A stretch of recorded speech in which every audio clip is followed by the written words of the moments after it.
Hi there, Deb Bixler here.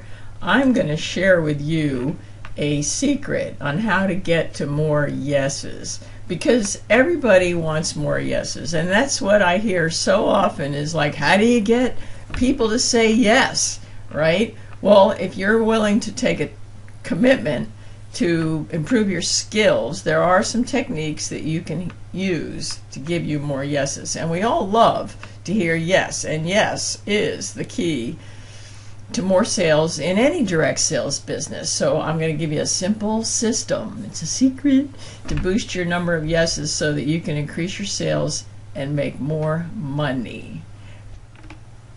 Keep in mind, though, that the distributors who are the most successful hear no far more often than the distributors who either quit or don't do too much business or don't achieve their goals, because the people that hear no the most often, the successful people, understand that you have to hear no to get the skills to get to yes.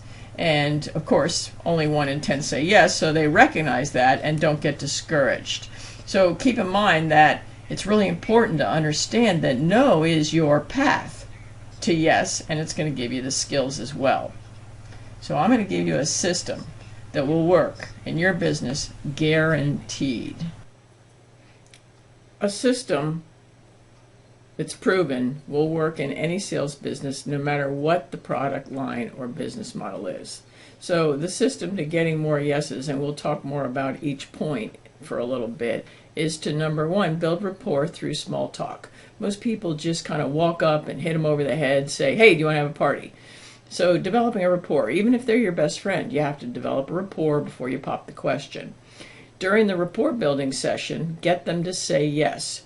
You know, anytime that you can get them to make positive statements or say the word yes during the rapport building session will give you more yeses when you actually ask your question. So it could be, my, what a beautiful house you have. Did you just redecorate? Yes. Or did you have fun at the party tonight? Yes. How are the boys doing in school? Oh, they're doing great. Positive statements, the word yes, during the rapport building session. And share what's in it for them. Most direct sellers have a tendency to share what's in it for them after they hear the word no. So always share what's in it for them first. Next month, our featured product is, I know you have that on your wish list.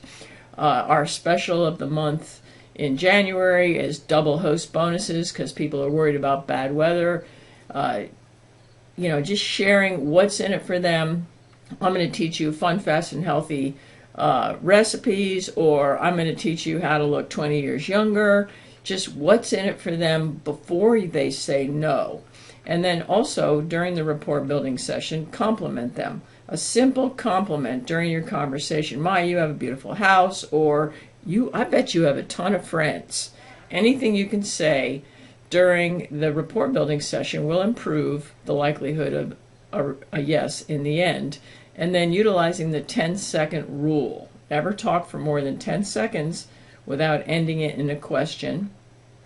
And then if you develop a rapport through small talk, even if you're talking to your best friend, or even if they're at checkout at a party and they've already said they want to host a party, you don't just like let them walk up and you say, oh, I see you want to have a party, do you want to pick a date? You develop a rapport using these tips, and then you ask your question. And I can pretty much guarantee you're going to hear more yeses. So, the 10-second rule, right? You know, good sales consultants, the salesperson who can literally, sell ice to an Eskimo, those are the people who keep the focus on what the customer wants, not what the sales rep wants. All good sales consultants know that everyone is a lead, right? And the philosophy that the really good reps operate under is that it's their job to figure out which need they can serve for every client. In the classic story about selling ice to an Eskimo scenario, the salesperson actually discovers through question and answer that the Eskimo family needs to build a new igloo, right? And so then he can sell a whole truckload of block ice to make their life easier and solve a problem, and so they don't have to cut all that ice up, right? They don't focus on what they want. They focus on what the customer wants and learn about it not try to trick them or persuade them into buying something, but actually seeking out a way to solve their problems, right? Through simple Q&A, ask questions, right? A good salesperson can find out how they can help their prospect using the 10-second rule rather than manipulating them. The 10-second rule is really, really simple, and it goes kind of like this. You share for 10 seconds or less and end it in a question, right?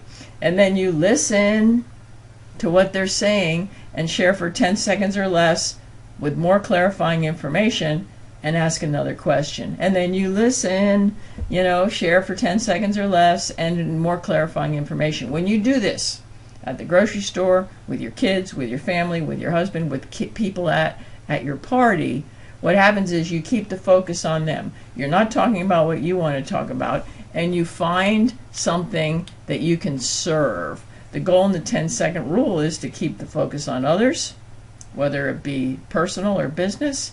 And when you practice this for the rest of your life, you'll get better and better at it. And you will, using the develop a rapport through small talk, the secret to more yeses, combined with the 10-second rule, and you will definitely start to have better skills at taking those no's and moving closer and closer to your yeses.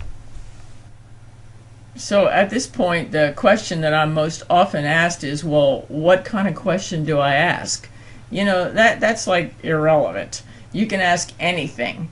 If you hear yourself talking for 20, 30, 40 seconds, just say, where do you live? Or how many kids do you have? What question you ask really depends on the environment that you're working under. If you're at a home party and they just came up to check out, it could be, did you have fun tonight? Or what do you plan on doing with that XYZ product? If you're at the grocery store chit-chatting with the neighbor, it's about, how old are your grandkids? Or what are you doing with those crescent rolls? It's just anything that keeps them talking rather than you talking before you get to the point where you ask them something. What you're going for, whether you're going for a part, if you're trying to get them to do something, it's never going to happen. But when you continue to ask questions, you will keep them talking and you will find a place to service. You may not do it this time you talk to them, you may not do it next time you talk to them, but when the conversation stays open, you will sometime have the opportunity to serve their needs sometime. And then when you do pop your question, whatever question you're asking, you might not get the chance to close the deal. But, whether you're saying, would you like my card? Would you like to pick a date? Do you want this particular upsell? May I call you? No matter what it is you're asking them, do you want to be my friend? No matter what it is you're asking them, in the end, you have a better chance of getting yes when you follow the secret to more yeses and join that with the 10-second rule. It takes practice, takes skill, takes effort.